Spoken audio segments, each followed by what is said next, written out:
নমস্কার বন্ধুরা, রাধাকৃষ্ণ ভক্ত ইউটিউব চ্যানেলে আপনাদের স্বাগত জানাই। যে মহিলারা সকালে ঘুম থেকে উঠে দরজায় জল ঢেলে দেন তাদের মনোযোগ সহকারে শুনতে হবে।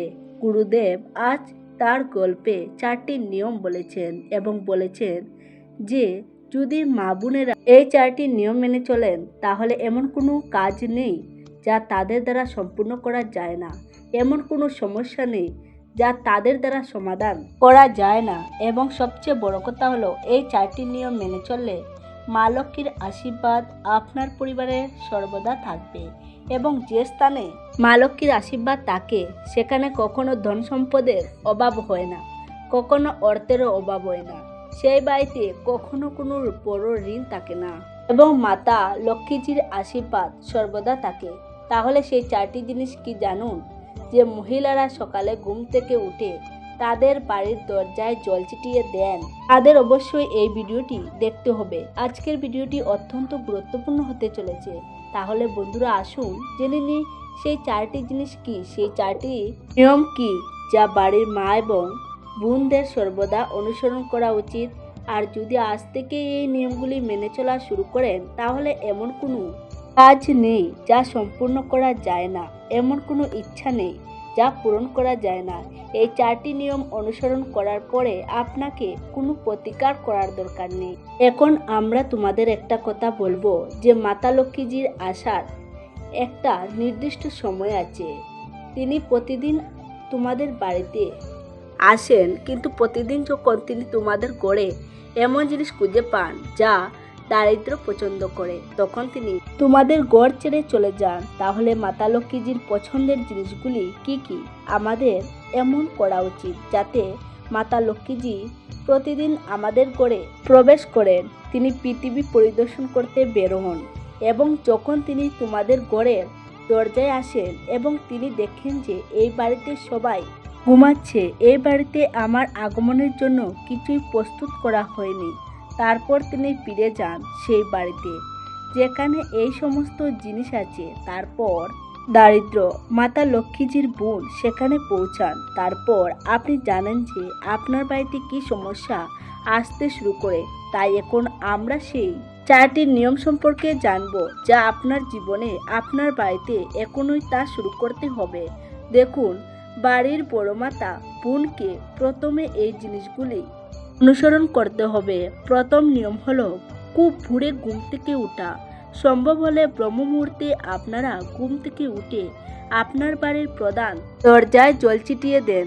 আপনি নিশ্চয়ই অনেক লোককে ভোরে তাদের বাড়ির প্রধান দরজায় জল ছিটাতে দেখেছেন। এর একটি কারণ আছে, কারণ মা লক্ষ্মীজি বলেন যে যে বাড়ির সামনে ভোরে জল ছিটানো হয় আমি সেই জায়গাটি পছন্দ করি এবং আমি সেই জায়গায় আসতেও পছন্দ করি।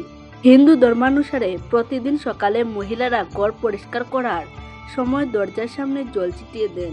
এটি একটি শুভ কাজ হিসেবে বিবেচিত হয়। এর মাধ্যমে ঘর এবং পরিবেশ উভয়ই পরিষ্কার থাকে এবং ইতিবাচক শক্তি ঘরে প্রবেশ করে। এছাড়াও এটি দেবী লক্ষ্মীর আগমনকে আমন্ত্রণ জানায় বলে মনে করা হয়।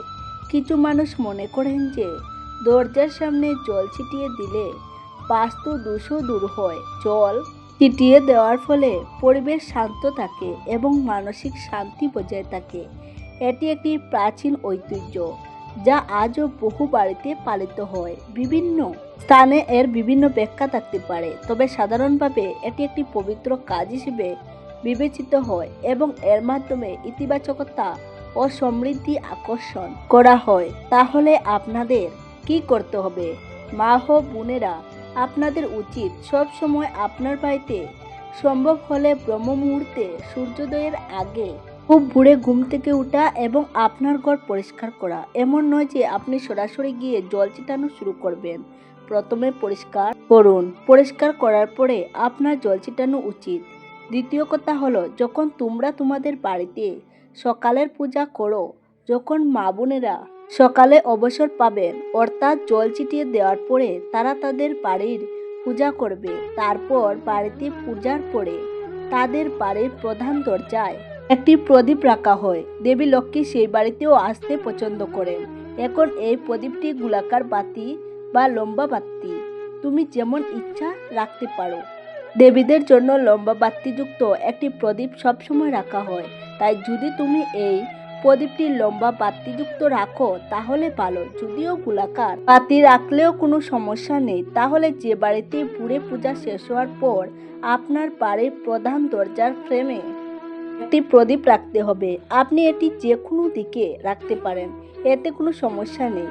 যে বাড়িতে এই প্রদীপটি প্রধান দরজায় রাখা হয়, দেবী লক্ষ্মী সেখানে আসতে পছন্দ করেন এবং যখন তিনি সকালে দেখেন যে হ্যাঁ এই বাড়িতে একটি প্রদীপ জ্বলছে, তিনি সেই বাড়িতে প্রবেশ করেন। এবং যে বাড়িতে এটি জ্বলে না, দেবী দারিদ্র এখানে আসতে পছন্দ করেন।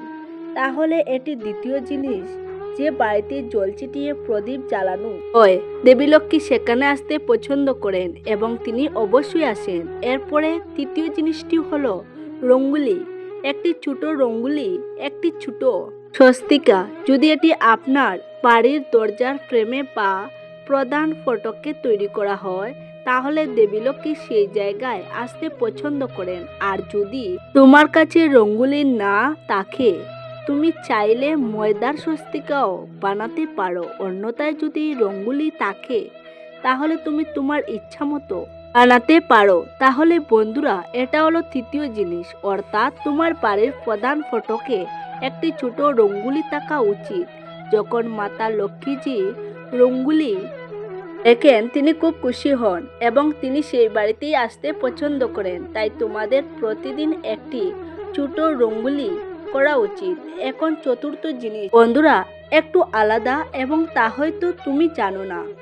চতুর্থ জিনিসটি হলো একটি কলস জল, অর্থাৎ এক ঘটি জল। তোমার বাড়ির প্রধান দরজায় একটি কলস জল থাকা উচিত। এখন এই কলস তোমরা মাটি বা অন্য কিছু দিয়ে, ধাতু দিয়ে তৈরি করা যেতে পারে। তাহলে বুঝলাম এক কলস জল সব সময় তোমার বাড়ির প্রধান ফটকে রাখতে হবে। গ্রামের পুরনো বাড়িতে আপনি হয়তো দেখেছেন যে লোকেরা তাদের বাড়ির প্রধান দরজায় জলের একটি কলস রাখে, তারা কলসে জল ভরে সেখানে রাখে। তাই এটিও একটি প্রতীক। দেবী লক্ষ্মী এতে মুগ্ধ হন এবং আপনার উপর সন্তুষ্ট হয়ে তিনি আপনার বাড়িতে প্রবেশ করেন। তাই আপনিও আপনার বাড়ির প্রধান দরজায় এক কোটি জল বা এক কলস জল রাখা শুরু করে। বাম দিকে ডান দিকে আপনার যা ইচ্ছা এক পাশে এক ঘটি জল ভরে রাখা শুরু করুন। এই জল দিয়ে আপনাকে কিছু করতে হবে না, আপনাকে কেবল এটি পূরণ করে সেখানে রাখতে হবে। এই জল দেখার পরেও দেবী লক্ষ্মী আপনার বাড়িতে আসেন। তাই বন্ধুরা, এই চারটি জিনিস ছিল। আপনারা এই চারটি জিনিসের যত্ন নিন এবং মা ও বোনদের প্রতিদিন সকালে এটি করা উচিত। যদি তুমি ঘুম থেকে উঠে এই চারটি কাজে মনোযোগ দাও এবং চারটি কাজ করো, তাহলে দেবী লক্ষ্মী প্রতিদিন তোমার ঘরে আসবেন। কারণ দেবী লক্ষ্মী প্রতিদিন সকালে ব্রহ্ম মুহূর্তে পুরো পৃথিবী ঘুরে বেড়াতে বের হন এবং যে তিনি এই চারটি জিনিস দেখেন, ঠিক সেই সময়ই তিনি সেই ঘরে প্রবেশ করেন। আর যখন সে খুব ভোরে তোমার ঘরে প্রবেশ করে, তখন থেকেই তোমার ঘরে খুব ভালো কাজ শুরু হবে, মঙ্গল হবে। ধীরে ধীরে তোমার ঘর থেকে দারিদ্রতা দূর হবে। যদিও কোনো ঋণ থাকে এবং যে অর্থের সমস্যা চলছে, তাও ধীরে ধীরে দূর হতে শুরু করবে। তাহলে এবার আমরা তোমাকে সেই জিনিসগুলি বলছি যা দারিদ্রের প্রিয়। এটাও জেনে রাখা দরকার, কারণ জানলেই তুমি এসব থেকে দূরে থাকতে পারবো। এর মানে হলো যে ঘরে এই কাজগুলো করা হয় সেই ঘরে দারিদ্র আসবে। এর মানে হলো দেবী লক্ষ্মীর গুণ আসবে নেই। দেখো, যখন দেবী লক্ষ্মী আসবেন তখন তোমার ঘরের ভান্ডার যেমন ভরে যাবে, তেমনই যখন দারিদ্র আসবে তখন তোমার যা আছে তাও আর থাকবে না, সবকিছু খালি করে দেবে। এবং এসব দারিদ্রের কারণে ঘটে। এখন জেনে নিন দারিদ্র কিভাবে আসে। দেখো, দারিদ্র তখন আসে যখন তোমরা খুব দেরিতে ঘুমাও। বন্ধুরা, সূর্যোদয়ের আগে ঘুম থেকে উঠা উচিত, কিন্তু যখনই কেউ সূর্যোদয়ের আগে উঠতে পারে না, তখন তাদের সকাল 6টার মধ্যে ওঠা উচিত। কারণ যদি তারা তারপরে উঠে, তাহলে এটা খুবই সহজ যে দারিদ্র মাতা অবশ্যই তোমার ঘরে প্রবেশ করবে। কারণ তিনি নিজেই বলেন যে যে ঘরে মানুষ সূর্যোদয়ের পরেও ঘুমায়, বেলা পর্যন্ত ঘুমায়, দেরি পর্যন্ত ঘুমায়, তিনি সেই ঘরে যেতে পছন্দ করেন এবং তিনি সেই ঘরে প্রবেশ করেন। যে ঘরে দারিদ্র মাতা প্রবেশ করেন, তোমরা জানো যে তখন সেই ঘরে কি করতে শুরু করে। তাই সম্ভব হলে বাড়ির মা বোনদের অবশ্যই উঠা উচিত। কিন্তু যদি সম্ভব হয়, তাহলে তোমাদের বাড়ির সকল সদস্যকেও তাড়াতাড়ি জাগানোর চেষ্টা করো। সূর্যোদয়ের পর বেশিক্ষণ ঘুমিও না। তোমাদের শুধু এই কথাটা মনে রাখতে হবে, যারা সকালে ঘুমোতে থাকে তাদের ঘরে দারিদ্র প্রবেশ করবে। এর পরে দারিদ্র আরও একটি জায়গায় আসবে, অর্থাৎ যে বাড়িতে রাতে নোংরা বাসনপত্র সকাল পর্যন্ত রাখা হয়, সকালে লক্ষ্মী মাতার সাথে দারিদ্র মাও রাতে আসবেন। যে বাড়িতে লক্ষ্মীজির পছন্দের জিনিসপত্র পাওয়া যায় না, সেই বাড়িতে দারিদ্র প্রবেশ করে। যে বাড়িতে রাতে রেখে দেওয়া বাসনপত্র সকাল পর্যন্ত রাখা হয়, সেই বাড়িতে দারিদ্র বিনা দ্বিধায় প্রবেশ করবে। কারণ তোমরা যদি রাতের বাসনপত্র না ঘুমাও, তাহলে রাতের বাসনপত্র সকাল পর্যন্ত তোমাদের ঘরে থাকবে, আর সেই ঘরে দারিদ্র থাকে, সেই ঘরে দারিদ্র আসবে।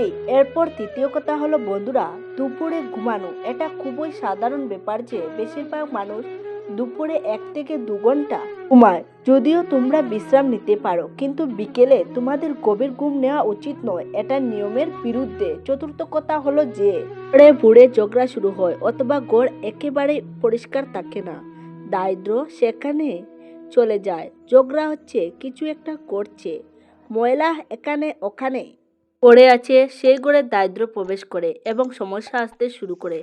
বন্ধুরা, আজকের ভিডিও এই পর্যন্ত।